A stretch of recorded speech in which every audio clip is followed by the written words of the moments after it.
Notre focus en cette journée de commémoration et d'hommage aux victimes des attentats, nous retournons à Nice. Le 14 juillet dernier, 86 personnes ont été tuées, renversées par un camion sur la promenade des Anglais. L'attaque a été revendiquée par le groupe État islamique. 2 mois après, la ville reste très marquée par ce drame. Marc Owen, Sylvain Rousseau se sont rendus sur place. Le 14 juillet dernier, Bruno était en déplacement. Sa femme et ses 2 fils assistaient au feu d'artifice sur la promenade des Anglais. Depuis, Bruno élève seul ses 2 enfants. Dès que je sens que je m'affaiblis un peu, il faut que je remonte. Je pense toujours aux petits qui vont encore grandir, que j'ai beaucoup de choses encore à partager, à leur donner, à faire pour eux. Donc voilà. Tous les 3 bénéficient d'un soutien psychologique. Malgré sa volonté affichée et des mots touchants, Bruno n'arrive pas à tourner la page.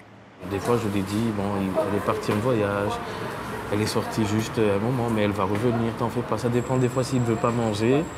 Ben, je lui dis, ben, tu vas voir, quand maman va revenir, ou un truc comme ça, elle ne sera pas contente. Et du coup, ben, il l'accepte sans accepter.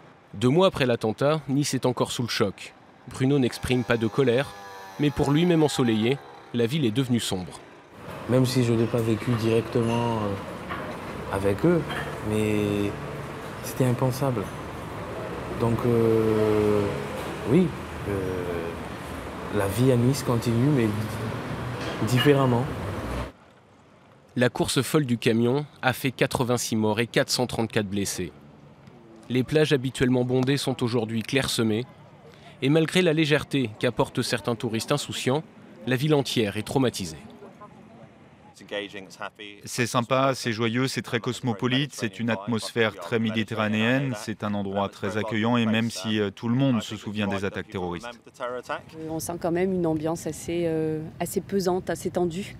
Les gens sont moins ouverts que dans d'autres villes. Depuis l'attentat, la promenade des Anglais est enfin placée sous haute sécurité. La nuit du 14 juillet est dans toutes les mémoires. Lorsque Nice Matin, le journal local, fait un dossier spécial, les buralistes sont très vite en rupture de stock. Dans les locaux, pas le temps de souffler. Nice Matin est le premier quotidien régional à devoir rendre compte d'une telle actualité. 2 mois après, les suites de l'attentat font régulièrement la une. On est dans une ville vraiment encore en état de choc, convalescente. Une ville de 350 000 personnes qui a vécu un été tragique. Et puis au-delà, l'onde de choc est véritablement à l'échelle d'une ville, d'un département, d'une région même. Christophe Sironne est l'un des premiers journalistes à être arrivé sur place.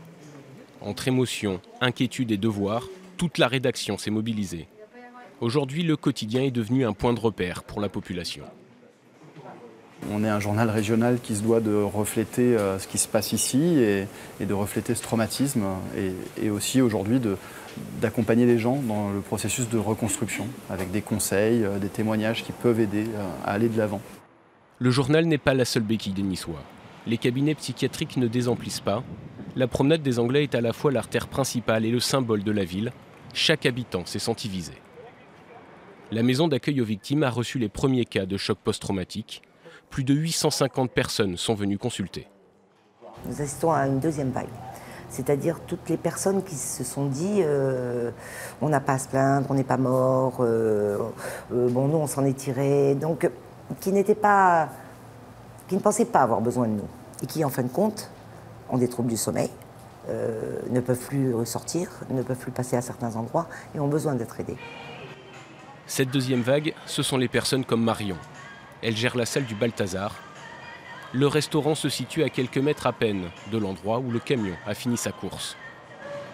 C'est pas facile, c'est sûr, mais bon. Et la vie continue malheureusement, il faut travailler et puis voilà. Le soir de l'attentat, la jeune fille ouvre les portes du restaurant pour accueillir les blessés et les gens en panique. L'une des héroïnes anonymes du 14 juillet. Les séquelles étaient inévitables. Rien qu'une semaine après, il y a un bruit, quelque chose, on se retournait tous. Et encore maintenant, je vois les gens qui sont assez sur la défensive. Le moindre bruit qu'il va y avoir, le moindre militaire qu'on va voir passer, ça va nous faire quelque chose.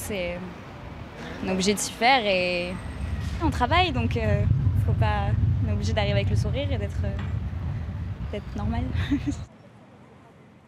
Être normal, un défi pour les Niçois. Ils attendent qu'un monument commémoratif remplace ce mémorial temporaire. Et si François Hollande rend hommage aux victimes de tous les attentats ce lundi à Paris, ils espèrent une cérémonie d'hommage nationale à Nice d'ici quelques semaines.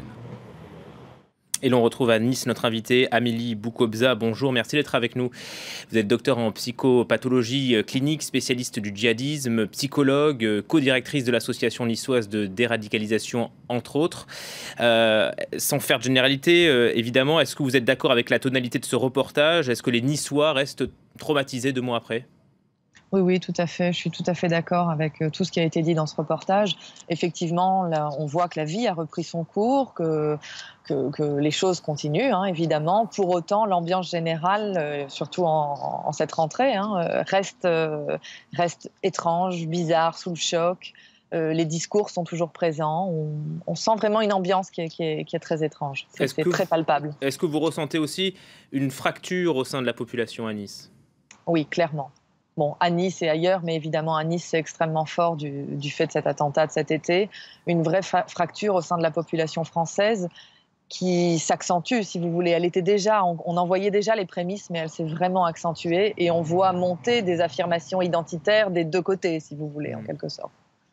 Qu'est-ce que vous pensez de la cérémonie qui a eu lieu tout à l'heure à Paris aux Invalides? Elle a été très médiatisée cette année. En quoi est-ce utile?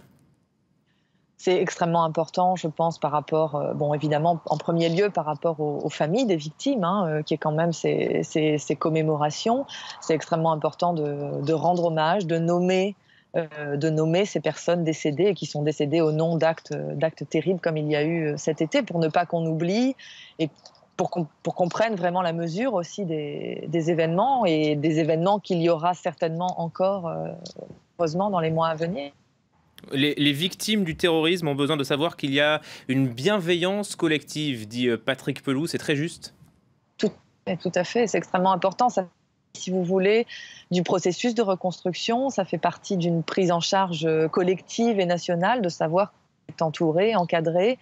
Alors, ça fait partie de cérémonies, c'est des passages nécessaires avant que les familles de victimes elles-mêmes passent à l'action ou au militantisme ou créent des associations elles-mêmes à leur tour. En fait, ça fait vraiment partie des processus de reconstruction. Et comment faire pour ne pas vivre la peur au ventre? C'est le cas de beaucoup de Français aujourd'hui à cause de la menace.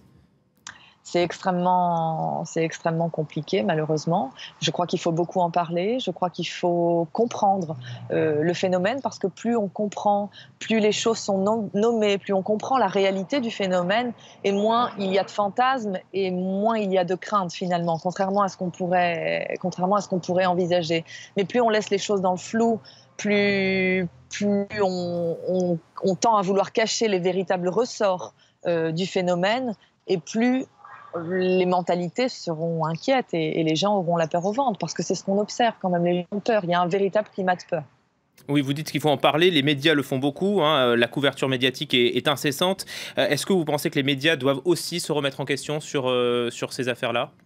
Oui, je pense que les médias doivent se remettre absolument en question sur ces affaires, sur ce phénomène, dans la mesure où ce ne sont pas toujours la réalité du terrain qui est reflétée dans les médias, et ça c'est un vrai problème, parce que comme je vous le disais il y a 2 minutes, c'est ni en mettant un voile sur la situation actuelle, ni en voulant cacher la réalité qu'on voit qu'on va contribuer à apaiser les mentalités.